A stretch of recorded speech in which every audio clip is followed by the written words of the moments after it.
ایک اور اہم خبر آپ کو دیتے جاتے ہیں۔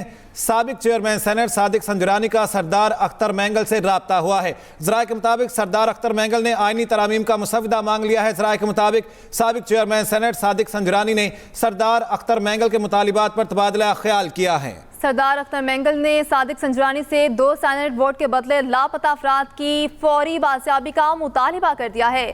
صادق سنجرانی سے سردار اختر مینگل کے مطالبات پر بات چیت کی یقین دہانی کروا دی گئی ہے۔ اہم خبر سے آپ کو بتایا جا رہا ہے سابق چیئرمین سینٹ صادق سنجرانی کا سردار اختر مینگل سے رابطہ ہوا ہے۔ اسی پر بات کرتے ہیں نعیم اصغر سے۔ نعیم، بتائیے گا ان کی جانب سے رابطہ کیا گیا اور مطالبہ رکھا گیا ہے، اس حوالے سے آگاہ کیجیے گا۔ دیکھیں، آئینی ترامیم حکومت پیش کرنے جا رہی ہے اور اس آئینی ترامیم میں نمبر گیم بہت امپورٹنٹ ہے۔ اور سینٹ میں بی این پی عوامی کے 2 ووٹ ہیں۔ 2 سینیٹرز کے جو ووٹ ہیں وہ بڑی اہمیت اختیار کر گئے ہیں۔ یہی وجہ ہے کہ سابق چیئرمین سینٹ صادق سنجرانی نے سردار اختر مینگل سے رابطہ کیا ہے۔ ذرائع کے مطابق انہوں نے رابطہ کرنے کے بعد ترامیم میں ساتھ دینے کی درخواست کی، جس پر سردار اختر مینگل نے پہلے تو ذرائع کا یہ کہنا ہے کہ سردار اختر مینگل نے پہلے تو کہا ہے کہ ہمارے ساتھ پہلے مسودہ شیئر کیا جائے، اور دوسرا ذرائع کا یہ کہنا ہے کہ سردار اختر مینگل نے بلوچستان سے جو لاپتہ افراد ہیں ان کی فوری بازیابی کا مطالبہ سامنے رکھا ہے، اور انہوں نے کہا ہے کہ یہ پہلے مطالبات ہمارے پورے کیے جائیں، اس کے بعد ہم ترمیم پر حمایت کا اعلان کر سکتے ہیں، ترمیم پر حمایت کر سکتے ہیں، یہ ذرائع کا کہنا ہے۔ جبکہ دوسری جانب اگر بات کی جائے جے یو آئی فے کی، جمعیت علماء اسلام فضل الرحمان گروپ کی، تو ان کے ووٹ انتہائی اہمیت اختیار کر چکے ہیں۔ اب سے کچھ دیر پہلے جو حکومتی وفد یہاں پر آیا تھا وہ اب جا چکا ہے۔ چند لمحات پہلے حکومتی وفد یہاں مولانا فضل الرحمان کی رہائش گاہ سے روانہ ہوا ہے، اور اس میں بھی امپورٹنٹ چیز یہ نظر آئی ہے کہ اس دفعہ بھی جب حکومتی وفد یہاں سے نکلا ہے تو انہوں نے میڈیا سے بات نہیں کی، انہوں نے میڈیا کے ساتھ نعیم اصغر، آپ نے تفصیلات سے آگاہ کیا، آپ کا شکریہ۔ اب آپ کو دوبارہ لیے چلتے ہیں۔ مجوزہ آئینی ترامیم میں 20 سے زائد شقیں شامل کی گئی ہیں۔ ذرائع کے مطابق آئین کی شقیں 175، 63، 51 میں ترمیم شامل کی گئی ہے۔ بلوچستان اسمبلی کی نمائندگی میں اضافے کی ترمیم بھی شامل کی گئی ہے۔ آئین کے آرٹیکل 63 میں ترمیم شامل کی گئی ہے۔ منفرد اراکین کا ووٹ آرٹیکل 63 میں ترمیم میں شامل کیا گیا ہے۔ آئینی عدالت کے فیصلے پر اپیل آئینی عدالت میں سنی جائے گی۔ آئین کے آرٹیکل 181 میں بھی ترمیم کیے جانے کا امکان ہے۔ آئینی عدالت میں آرٹیکل 184، 185 اور 186 سے متعلق درخواستوں کی سماعت ہوگی۔ ہائی کورٹ کے ججز کو دوسرے صوبوں کے ہائی کورٹس میں ٹرانسفر کرنے کی تجویز بھی شامل کی گئی ہے۔ ذرائع کے مطابق چیف جسٹس آف پاکستان کی تقرری سپریم کورٹ کے 5 سینئر ججز کے پینل سے ہوگی۔ مجوزہ آئینی ترامیم 20 سے زائد شقیں شامل کی گئی ہیں۔ آئین کی شقیں 63، 51، 75 اور 186 میں ترمیم شامل کی گئی ہے۔ نعیم اصغر ہمارے ساتھ ہیں، ان سے اس بارے میں مزید جان لیتے ہیں۔ نعیم اصغر، بتائے گا کہ ذرائع کے حوالے سے کچھ خبریں موصول ہوئی ہیں مجوزہ آئینی ترامیم کے بارے میں 20 سے زائد شقیں شامل ہیں، اب کیا رد عمل سامنے آ رہا ہے؟ یہ آئینی ترامیم سامنے رکھی گئی مولانا کے اور دوسری پارٹیوں کے؟ دیکھیں، جو آئین کا آرٹیکل 63 ہے، جس طرح کے خالد صاحب بتا رہے تھے، ہمارے ساتھی وقار صاحب بتا رہے تھے کہ ایک مجوزہ ترمیم، اس ترمیمی پیکج میں ایک آرٹیکل 63A ہے، جس میں ترمیم کے حوالے سے کوشش کی جا رہی ہے، اور یہ ترمیم ہے جو اگر کوئی رکن قومی اسمبلی یا پارلیمنٹ میں اپنی پارٹی پالیسی سے ہٹ کے اگر کوئی ووٹ دیتا ہے تو اس کی نااہلی کے حوالے سے شک ہے، اور اس کے حوالے سے وفاقی وزیر قانون اعظم نذیر تارڑ نے گزشتہ روز سینٹ میں بھی اس کا ذکر کیا۔ اس شک کے حوالے سے تو مولانا فضل الرحمان کی پارٹی جو ہے وہ متفق نظر آتی ہے، کیونکہ گزشتہ روز جے یو آئی فے کے سینیٹر کامران مرتضیٰ نے اس شک میں جو ترمیم ہے اس کی حمایت کی تھی۔ کل گزشتہ روز اعظم نذیر تارڑ نے سینٹ میں جب اس شک کا تذکرہ کیا، اس قانون کا تذکرہ کیا، تو انہوں نے تائید کے لیے کامران مرتضیٰ صاحب کو کی رائے چاہی، اور سینیٹر کامران مرتضیٰ جو جے یو آئی کے انتہائی سینئر رہنما ہیں، انہوں نے اس کی تائید کی۔ انہوں نے کہا کہ آرٹیکل 63A میں